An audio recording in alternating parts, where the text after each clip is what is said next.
bahwa kami pun sudah diterima apa adanya dalam Kristus. Dan ini hashtag Coviology, bahwa di dalam Kristus kita semua diterima apa adanya. Tapi di dalam Kristus juga Tuhan tidak akan membiarkan kita apa adanya, karena kita akan selalu diubahkan terus menerus, hari demi hari, bulan demi bulan, tahun demi tahun, untuk semakin serupa dengan Kristus. Amin. So welcome back to Coviology, and malam hari ini memang spesial karena ini adalah malam terakhir Coviology sebelum kita berganti untuk sebenarnya sih going back to Sunday, karena di awal mula kita start Coviology it's on Sunday ya. Jadi it's not our first Sunday, tapi kita akan kembali kepada ibadah hari Minggu. Puji nama Tuhan, malam hari ini saya akan menutup tema khotbah selama bulan Juni, yaitu mengenai Roh Kudus, dan juga menutup Coviology, ibadah Coviology yang sudah berlangsung I think kayaknya 3 tahun ya. Hampir 3 tahun ke belakang. Mungkin malam hari ini agak berbeda karena saya tidak akan mengeksposisi ayat Alkitab, tapi biarlah ini menjadi sebuah pesan mungkin lebih praktis pada malam hari ini, lebih straightforward dan lebih singkat ya. Biasanya saya khotbah 40-50 menit, tapi kayaknya malam hari ini setengah jam saja ya. Sehingga kita bisa rest, kita di sini bisa bersolusi bersama-sama. Tetapi mari kita siapkan hati, kita siapkan telinga kita, dan saya percaya malam hari ini biarlah kalian menangkap pesan Tuhan yang mungkin singkat pada malam hari ini. Selama 3 minggu terakhir kita sudah membahas tentang Roh Kudus. Siapa Roh Kudus? Bahwa Roh Kudus adalah pribadi Allah sendiri, pribadi ketiga dari Allah Tritunggal. Dan Roh Kudus itu, sang pribadi Allah itu tinggal berhabitasi di dalam diri kita manusia.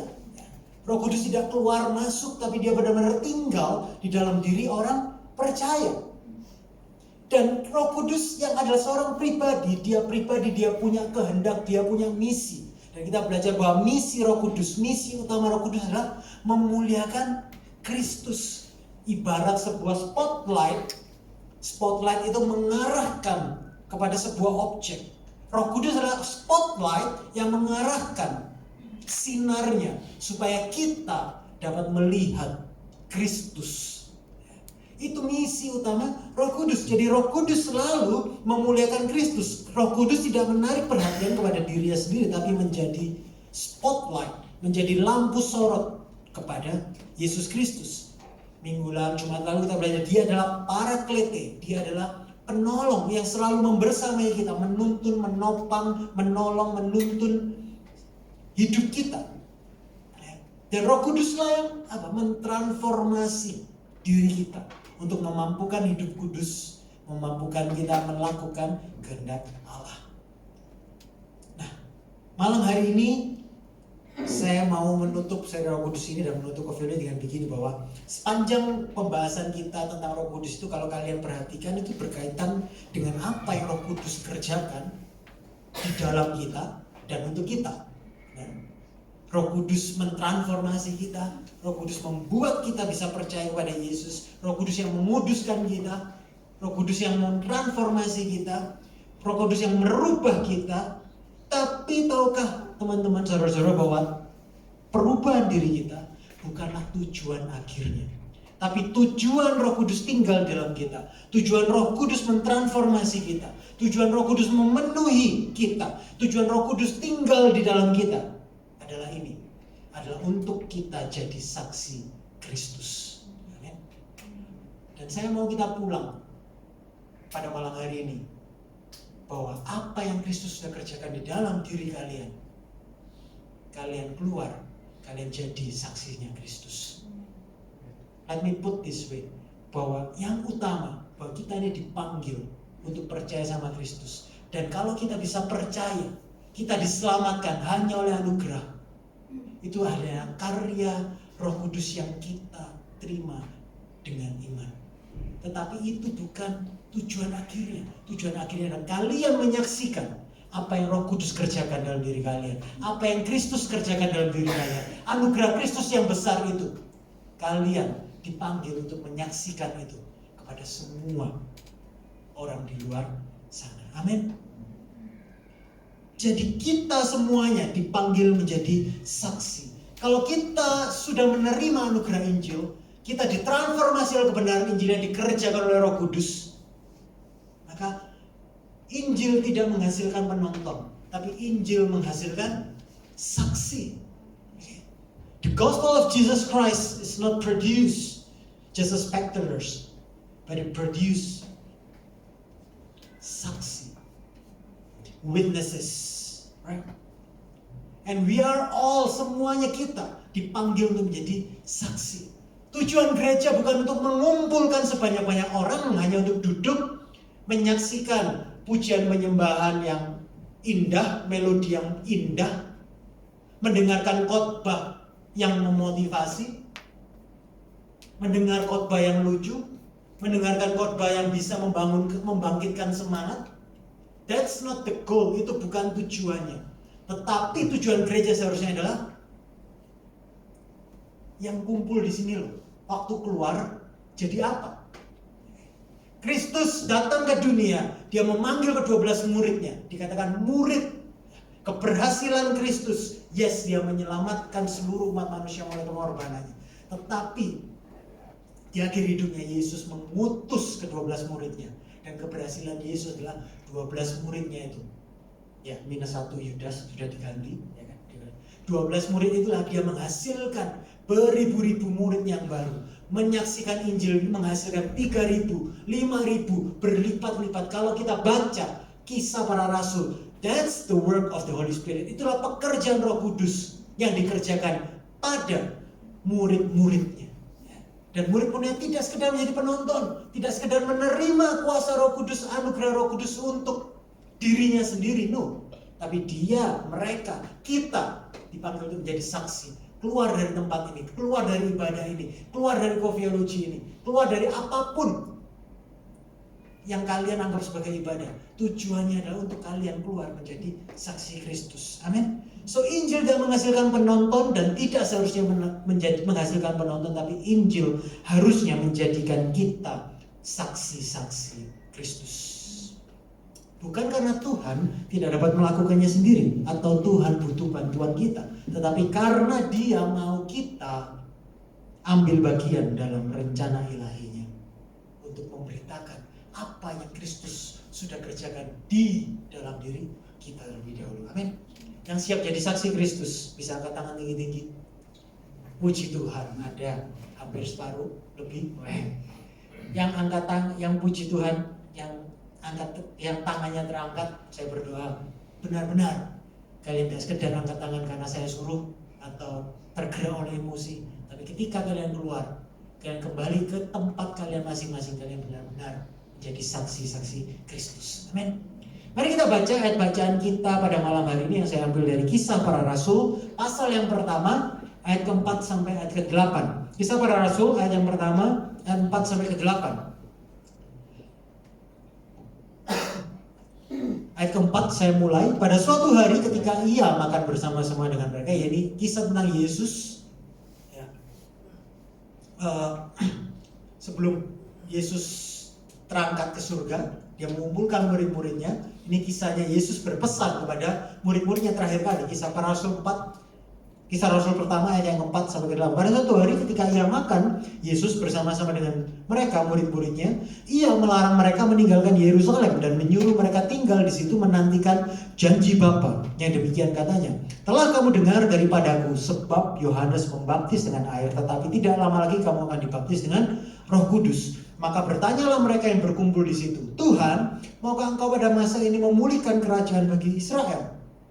Ayat 7, jawabnya, engkau tidak perlu mengetahui masa dan waktu yang ditetapkan Bapa sendiri menurut kuasanya. Perhatikan ayat ke-8.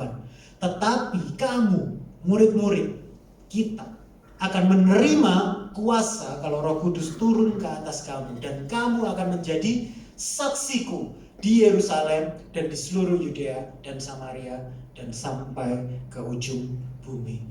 Judul firman Tuhan pada malam hari ini saya kasih judul Saksi yang berkuasa.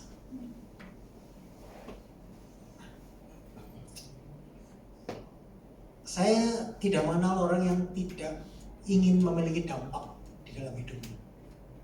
Saya percaya setiap orang yang sehat pasti ingin menjadi seorang yang memberi dampak, menjadi agen perubahan.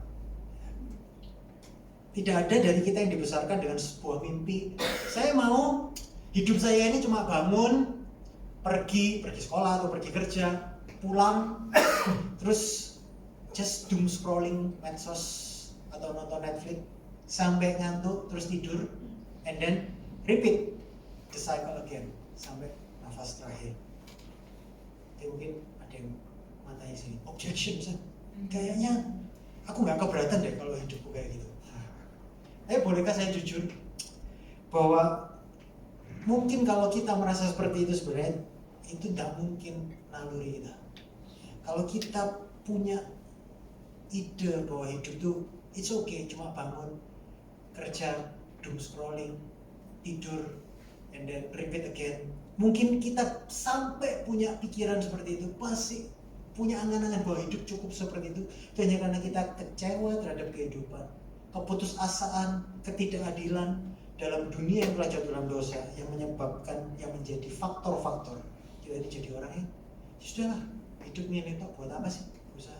Kita jadi pasif, berhenti bermimpi menjadi seorang agen perubahan, seorang yang membawa dampak.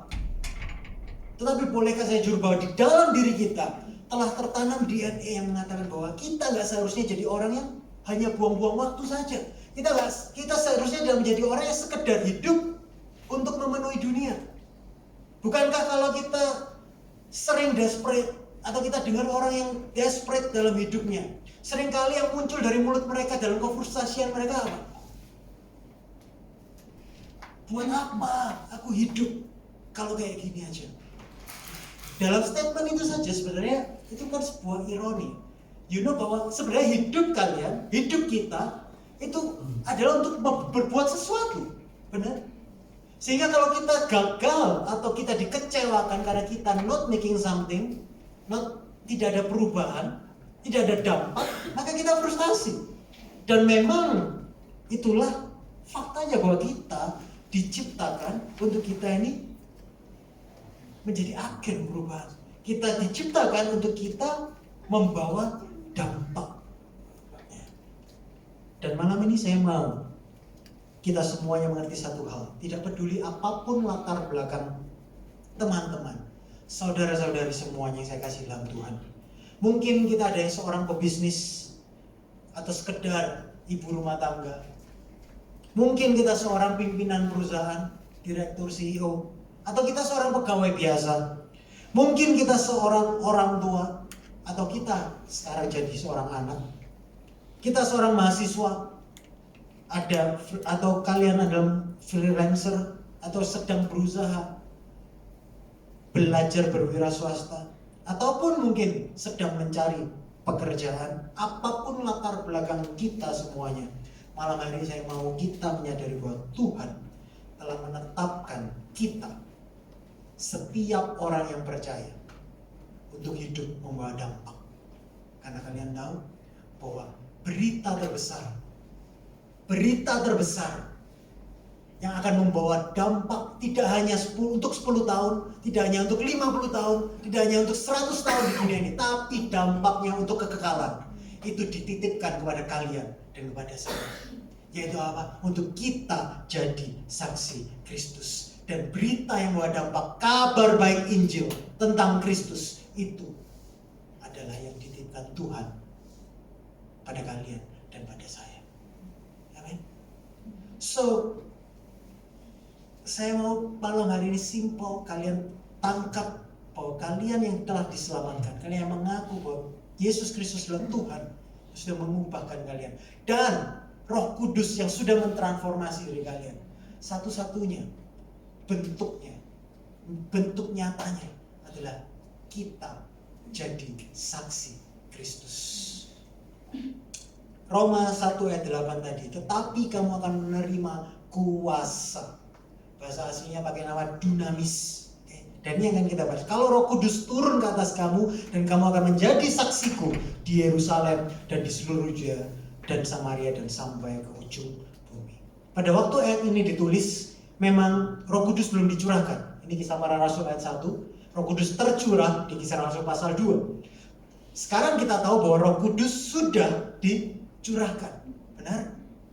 Jadi ayat ini bukan lagi kamu akan menerima kuasa, tetapi ayat ini kita baca kita sudah menerima kuasa. Katakan kita sudah menerima kuasa. Sudah. Artinya jika Roh Kudus tinggal di dalam kita, Roh Kudus sudah mentransformasi kita, maka kuasa itu sudah kita terima. Dunamis ini sudah kita terima. Dan kata yang akan saya bahas di sini adalah kata kuasa ini. Dunamis yang darinya kita mengenal kata dynamic dan juga dynamic. Dinamit dan dinamis. Dinamit kita tahu. Selama berapa minggu kita lihat dinamit dilontarkan antara dua negara yang berperang kan, hasilnya luar duar. Dan itu memang pekerjaan Roh Kudus. Kalau kalian baca Kisah Para Rasul, ketika Roh Kudus turun ke atas murid-muridnya, maka pelayanan mereka berubah. Ya. Ada kuasa yang seperti dynamit, pemberitaan firman Tuhan, menggemparkan banyak orang. Yang membedakan pemberitaan firman yang tanpa Roh Kudus adalah ada kuasa yang luar biasa. Dan memang kuasa itu gambaran dari dynamit.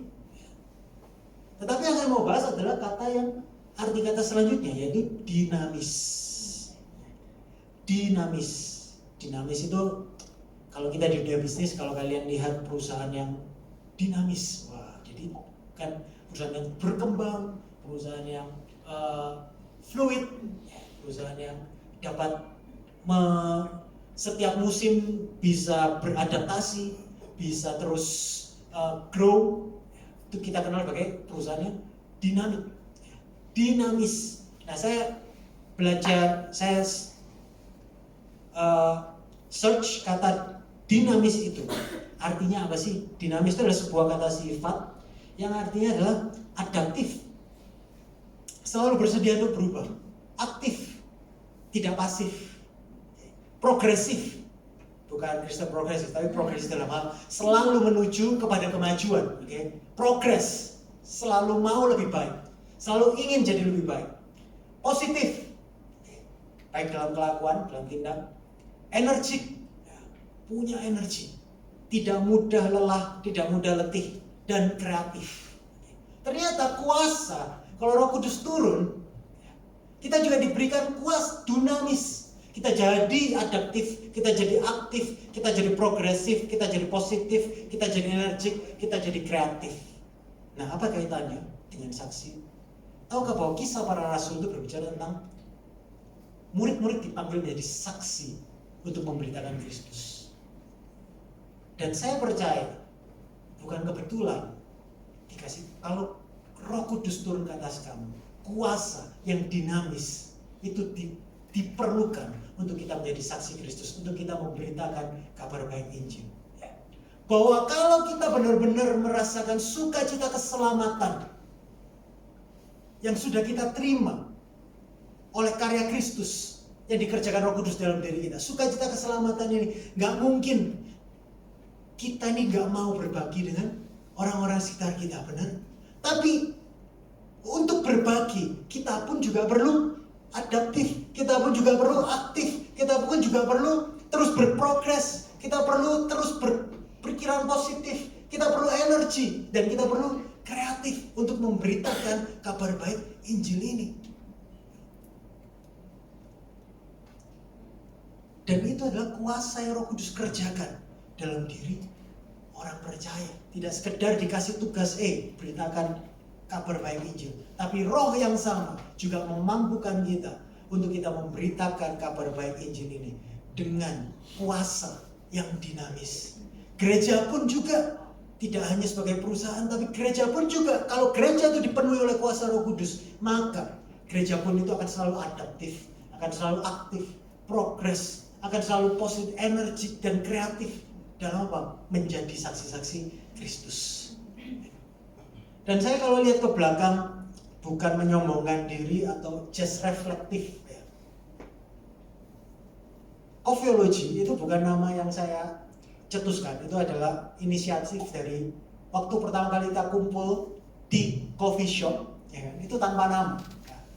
Tadi dalam perjalanan ke sini Chris tunjukin foto pertama kali kita kumpul orang 45. Ya, 45. Tanpa nama. Hanya dari kerinduan untuk menjadi saksi Kristus kepada orang-orang yang belum, teman-teman yang belum mendengar atau tidak mau terhalang intinya. Hanya dari kerinduan kecil itulah. Oke, nggak mau ke gereja nggak bisa atau susah, apalagi waktu itu juga pas COVID ya sudah mulai masuk, sudah mulai terbuka. Roh Kudus bekerja secara kreatif. Oke, nggak mau di sana, tempat kopi mau gas, boleh. Oke, telepon tempat kopi teman. Boleh nggak kalau aku adain tempat kopimu ini, pinjam satu ruangan yang bisa buat nyanyi, pujian penyembahan sama pemberitaan firman Tuhan. Oh nggak apa-apa. Nah, terus tetangganya gimana? Beres. Tetangga oke. Alright, jadi. Apakah pernah kepikiran untuk bikin sebuah persekutuan di tempat coffee shop? Pengumpulan? Tidak pernah. Tetapi ketika kita, bukan hanya saya, kalian sendiri, memberi diri untuk dituntun oleh Roh Kudus. Roh Kudus itu akan memberikan kuasa. Dan kuasa itu seringkali mungkin bentuknya tidak hanya kita penuh karunia, kesembuhan dan lain-lain. Yang saya mau bilang, juga ada kuasa yang dinamis, membuat kita ini berpikir adaptif. Ketika kalian tidak bisa menjangkau seseorang dengan cara yang konvensional, Roh Kudus juga bisa kasih kalian cara bagaimana menjangkau orang itu dengan cara yang adaptif, dengan cara yang kreatif. Halo? Jadi jangan kaget kalau kalian memberi diri dipimpin oleh Roh Kudus. Kadang pola-pola yang kalian gak kenal, pola-pola yang kreatif itu kan muncul. Maukah kalian dituntun oleh Roh Kudus untuk menjadi saksi Kristus dimanapun? Dan saya tidak berbicara hanya dalam konteks pelayanan gereja, dan tidak hanya untuk kepentingan kita pribadi, tapi bagaimana buah-buah roh. 2 minggu lalu kita belajar Roh Kudus.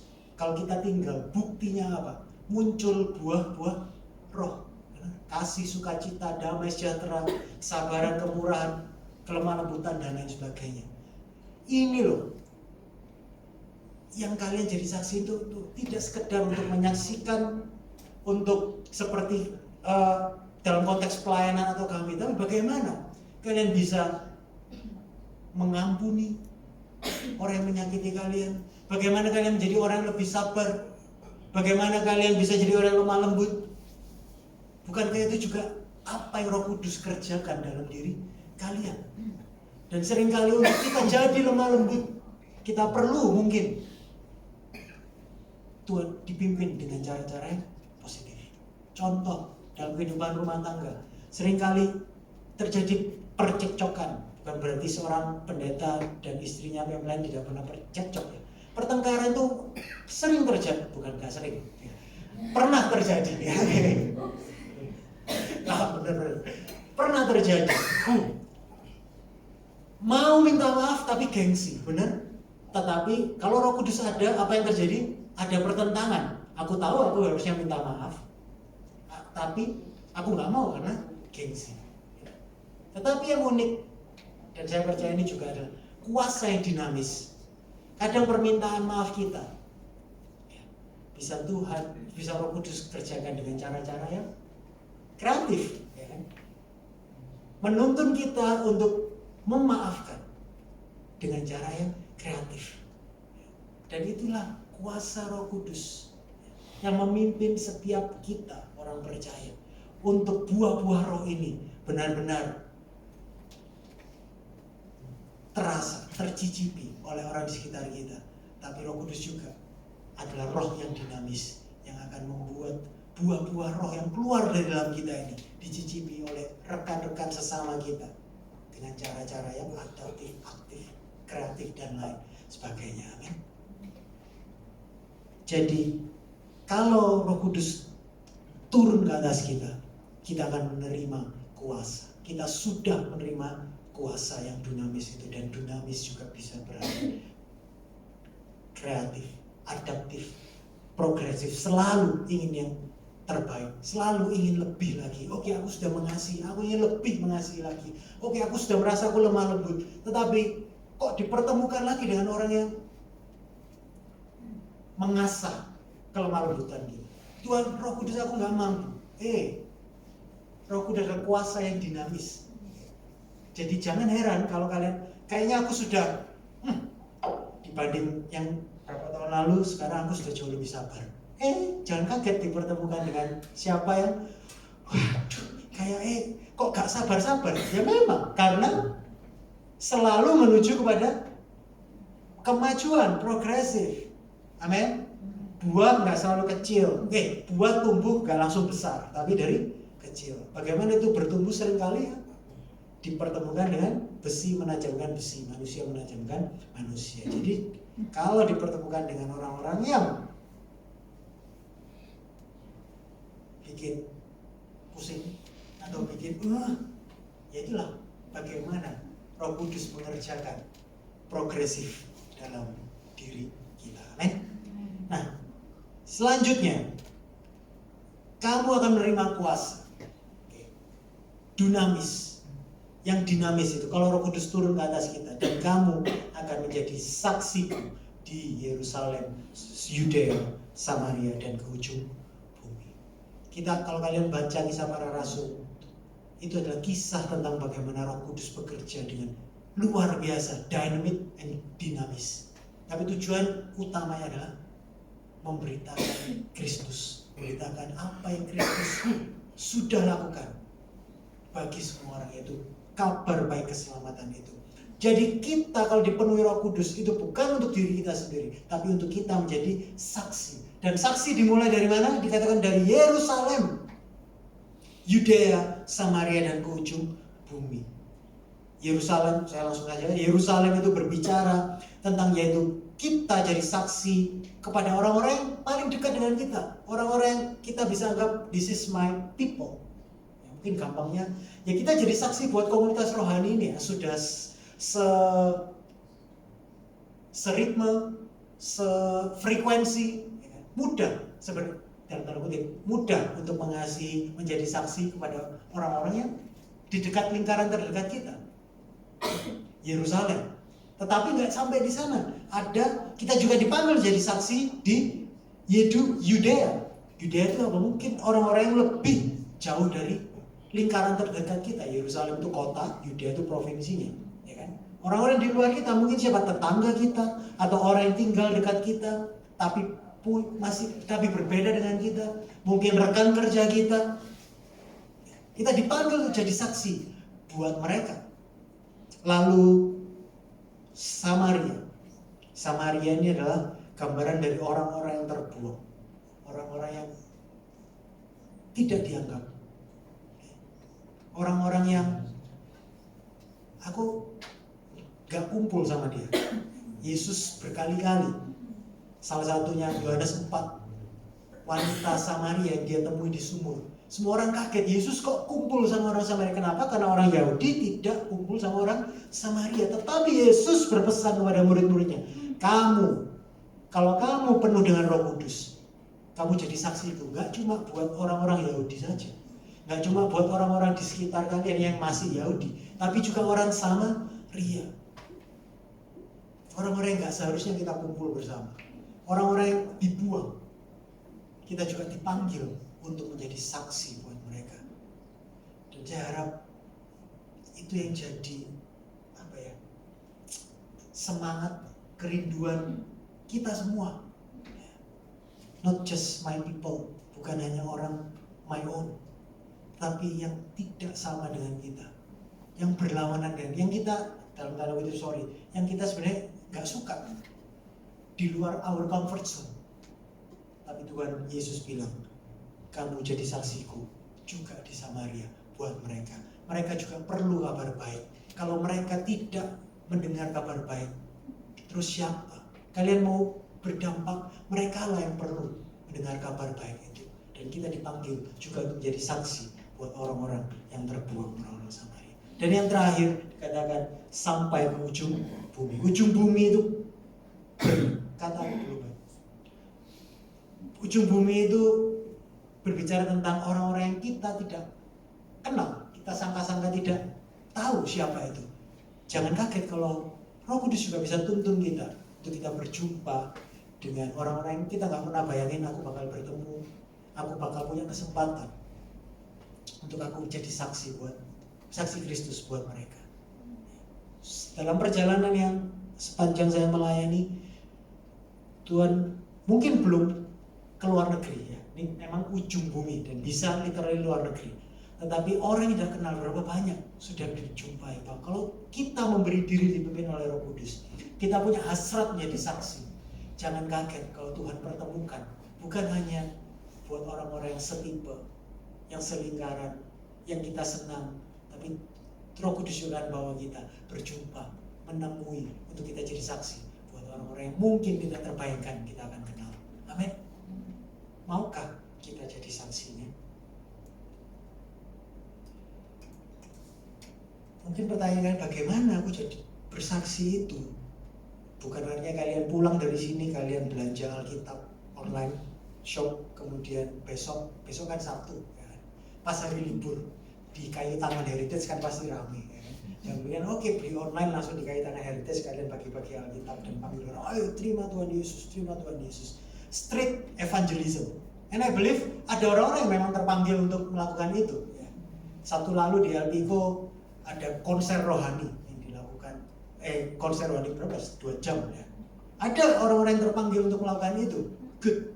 Tetapi most of people mungkin tidak akan dipanggil untuk melakukan hal-hal yang cukup frontal seperti itu. Tapi bagaimana? Tapi itu tidak menjadikan kita tidak dapat menjadi saksi Kristus yang efektif. Karena menjadi saksi Kristus yang utama dan terutama adalah menyaksikan apa yang Kristus kerjakan melalui karya Roh Kudus di dalam kita pada orang yang kita temui setiap hari. Pertobatan kalian itu loh yang harus kalian saksikan. Pertobatan yang Tuhan kerjakan, yang Roh Kudus kerjakan dalam diri kalian. Transformasi yang dikerjakan Roh Kudus di dalam kita itu loh yang harus dapat dilihat, dirasakan, didengar oleh orang lain, terutama yang belum mengenal Kristus. Kalau di tempat kerja seharusnya kata-kata atau paling enggak pegawai kita, orang yang bekerja sama kita itu batin. Kok bisa ya bosku ini enggak pelit? Kok bisa ya bosku ini enggak pernah mengeluh? Meskipun semua kabarnya ekonomi lagi susah, tapi kok kita ini selalu terima gaji on time, enggak pernah dipotong, enggak pernah dialasin apapun. Why? Karena bosnya adalah orang percaya, bosnya tidak menetapkan identitasnya, tidak pengharapannya kepada uang, kepada Kristus. Kok bisa ya dia itu melakukan semua pegawai sama, terlepas dari ras semuanya? Orang yang dalam Kristus, orang yang ditransformasi, harusnya hidupnya seperti itu, membuat orang yang belum mengenal Kristus melihat something is different dengan orang ini. Dan di sana celah untuk kita bisa bersaksi. Atau mungkin teman-teman kita melihat kita, oh dulu dia tuh orangnya kayak gitu, sekarang kok bisa berubah ya? Gak mungkin. Loh, lihat benar-benar berubah gimana? Ya karena memang itulah Roh Kudus yang bekerja. Jumat lalu kita bilang apa? Transformasi itu kan dari uget-uget ulat ya. Jadi kupu-kupu, ya kan? It's totally different. Jadi jangan kaget kalau orang yang diubahkan Roh Kudus benar-benar berubah 180 derajat. Justru kalau kalian melihat hidup kalian ke belakang, tidak ada yang berubah. Loh, itu justru menjadi pertanyaan. Benarkah kita sudah di dalam Kristus atau tidak? Start from simple act. Jadi refleksi questionnya, apa sudah kita jadi saksi Kristus di tengah-tengah dunia kita? Saya tidak tahu dunia kalian apa, mungkin dunia pekerjaan, mungkin dunia, mungkin keluarga kalian, lingkaran pertemanan kalian. Sudahkah kita jadi saksi Kristus di tengah-tengah dunia kita? Matius 5 ayat 13 sampai 14. Kamu adalah garam dunia. Jika garam itu menjadi tawar, dengan apakah ia diasinkan? Tidak ada lagi gunanya selain dibuang dan diinjak orang. Tuhan panggil kita untuk jadi garam dunia. Garam itu sekalipun jumlahnya sedikit, tapi bisa mengubah rasa, memperkaya rasa pada sebuah makanan. Makanya kalau bahasa Inggris, we just need a pinch of salt.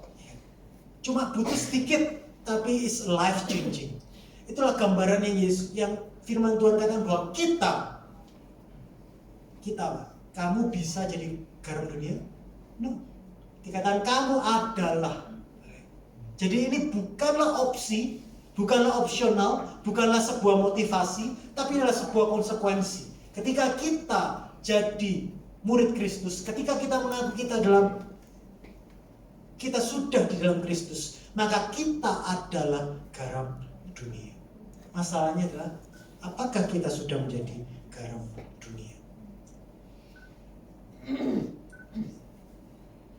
A pinch of salt, sedikit garam itu sudah mengasini. Saya pernah waktu SMA, saya bertemu dengan seorang hamba Tuhan, seorang wanita yang waktu itu sudah parubaya.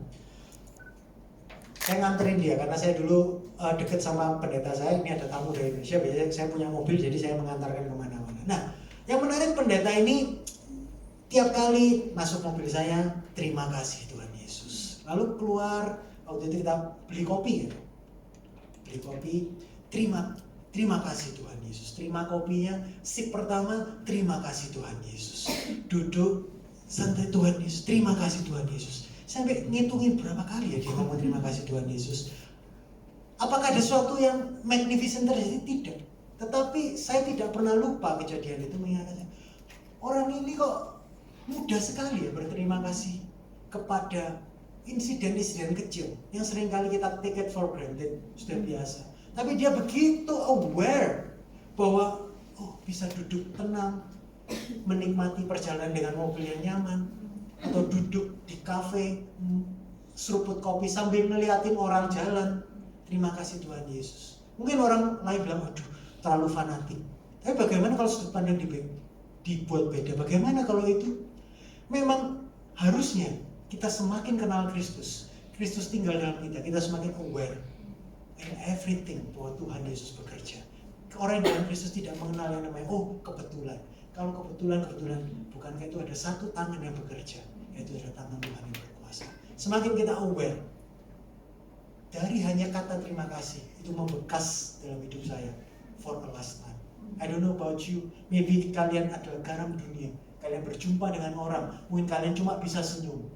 Tapi kalau di dalam Kristus, senyum kalian tidak ada yang tahu. It's enough untuk mengubahkan setidaknya hari itu buat hidup orang yang kalian temui. Amin. 3 ayat 14. Kamu bukan hanya garam, tapi dikatakan kamu adalah terang dunia. Kota yang terletak di atas gunung tidak mungkin tersembunyi. Demikianlah hendaknya terangmu bercahaya di depan orang, supaya mereka melihat perbuatanmu yang baik dan memuliakan Bapa yang di surga. Kamu juga adalah terang. It's not an option, itu adalah konsekuensi. Kita adalah terang dunia. Di dalam dunia yang gelap, terang sekecil apapun itu sudah cukup untuk menerangi seluruh kota. Bisa dimatiin lampunya. Saya kasih ilustrasi. Bisa matiin lampunya. Secerca cahaya cukup untuk menerangi seluruh ruangan. Nah, sudah stands out satu. Kalian dipanggil menjadi terang dunia yang gelap. Ketika di luar sana gelap, tidak tahu makna hidup, tidak tahu apa tujuan hidup, kalian dalam Kristus, kalianlah sebenarnya yang harus menerangi mereka. Dan saya ingat, saya ambil contoh, Ayu bisa bantu saya nggak sih?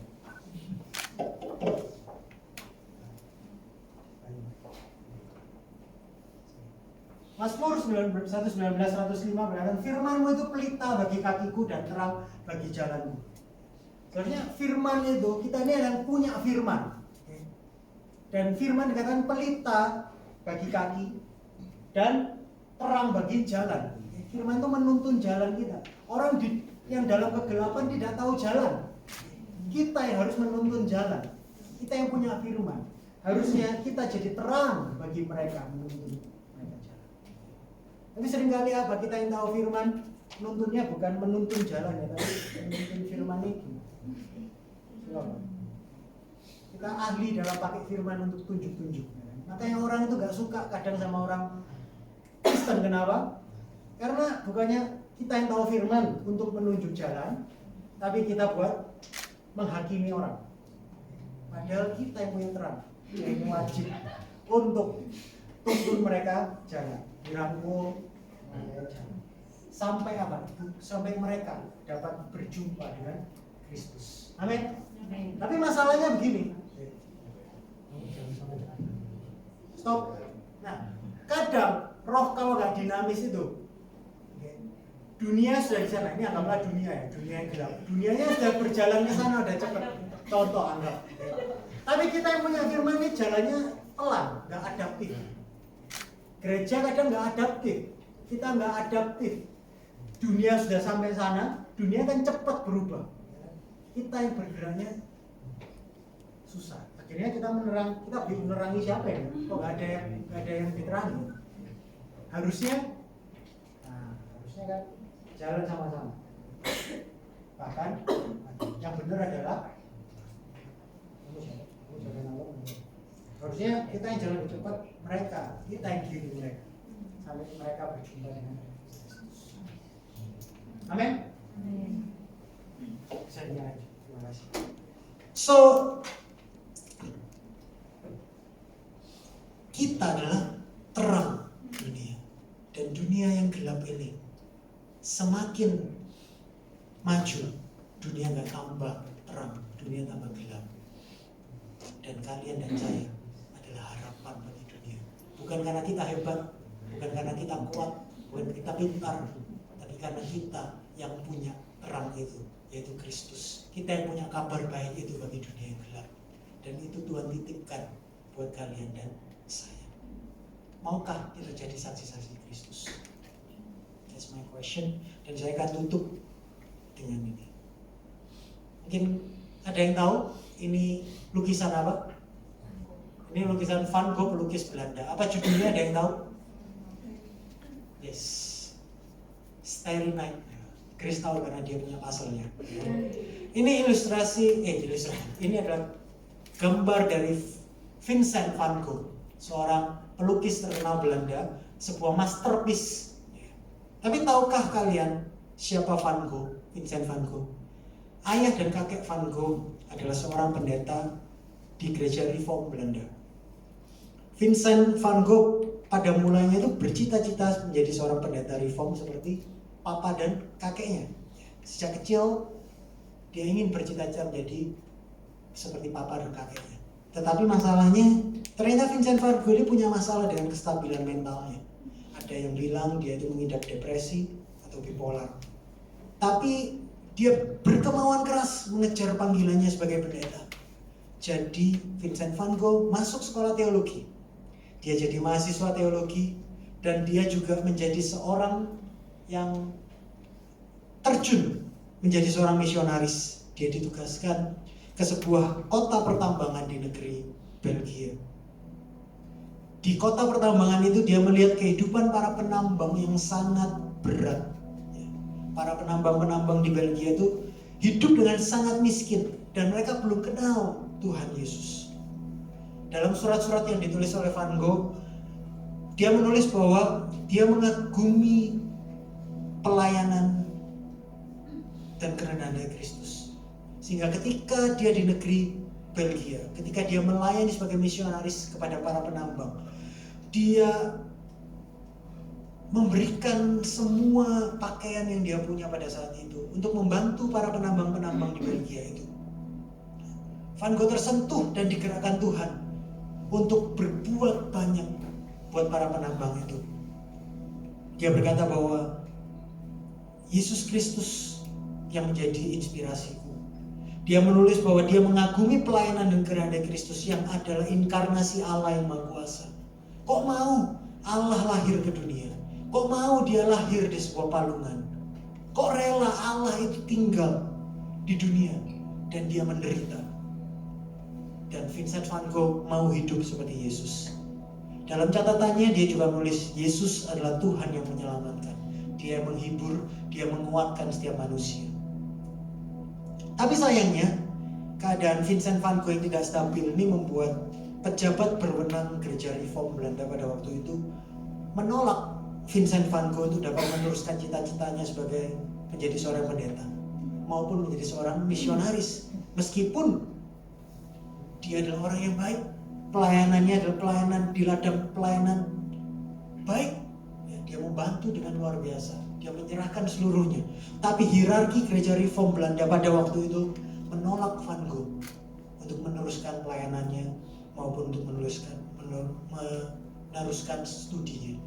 Di tahun 1879, Vincent van Gogh diusir dari sekolah teologi dan dia tidak boleh lagi terlibat dalam pelayanan. Tentu Vincent van Gogh sakit hati dan memang tertulis dalam tulisannya, Van Gogh menulis, aku sebenarnya berharap mereka, yaitu gereja, otoritas gereja, bisa menerimaku apa adanya. Coba kalau dia dari OVJ, pasti terima apa adanya. Dia kecewa, ya.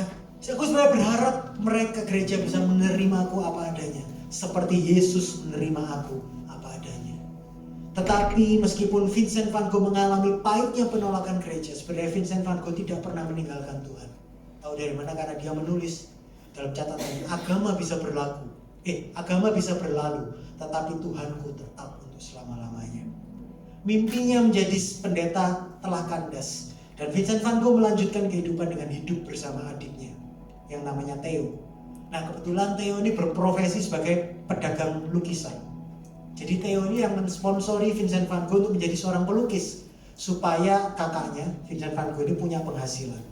Tapi selama hidupnya ternyata lukisan-lukisan yang dihasilkan Van Gogh tidak terlalu laku, nggak laku dijual, sehingga sepanjang hidupnya Vincent van Gogh itu jadi tanggungan Theo selama hidupnya. Mereka hidup dalam kesusahan sampai akhir hidup mereka. Nah, Starry Night ini adalah salah satu karya yang Van Gogh hasilkan menjelang akhir hidupnya.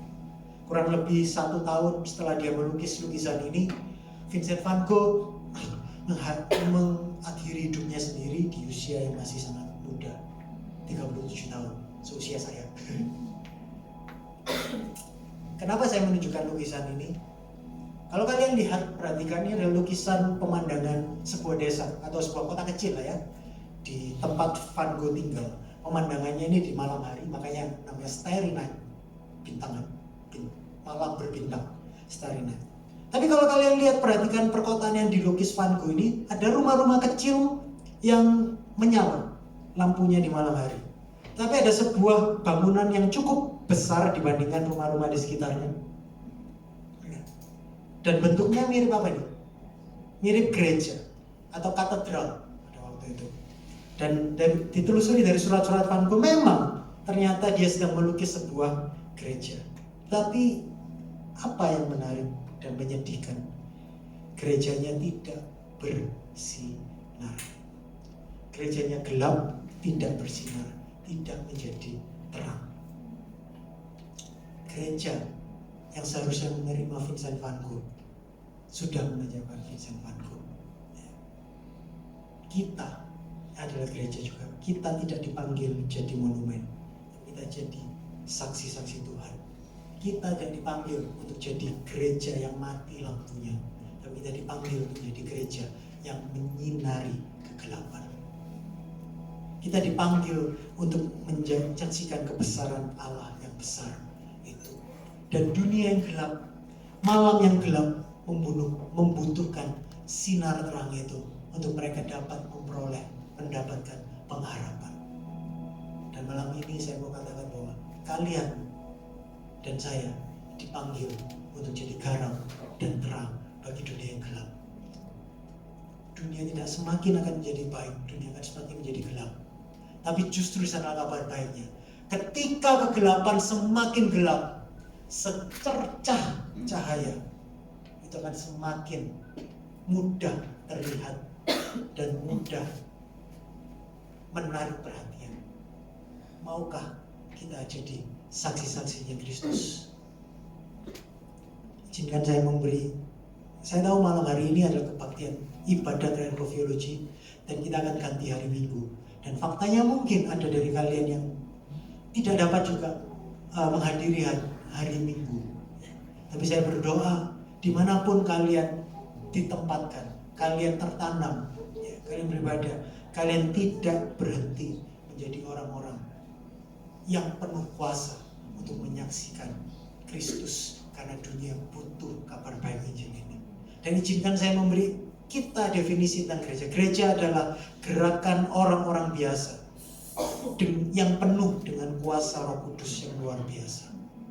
Untuk apa? Untuk memberitakan kabar baik Injil yang adalah harapan satu-satunya buat dunia yang gelap ini. Jadi saat kalian bergabung dengan gereja apapun, tidak menutup kemungkinan common church, atau mungkin kalian kembali ke gereja kalian masing-masing, bergabunglah dengan sebuah gereja yang terus dinamis, bergerak, adaptif, progresif. Bukan untuk kepentingan gereja pribadi, bukan untuk kepentingan kita pribadi, tapi untuk kepentingan kerajaan surga, untuk kemuliaan nama Tuhan. Amin. Jadi pada malam hari ini, mari saya undang kita bangkit berdiri, bagi yang mau menjadi garam dan terang. Mari kita saksikan apa yang Kristus telah kerjakan terlebih dahulu di dalam dan melalui kita. Dunia perlu tahu kabar baik itu, dan Tuhan telah titipkan kabar baik itu pada kalian dan saya. Puji nama Tuhan. Mari kita nyanyikan lagu sebagai respon kita.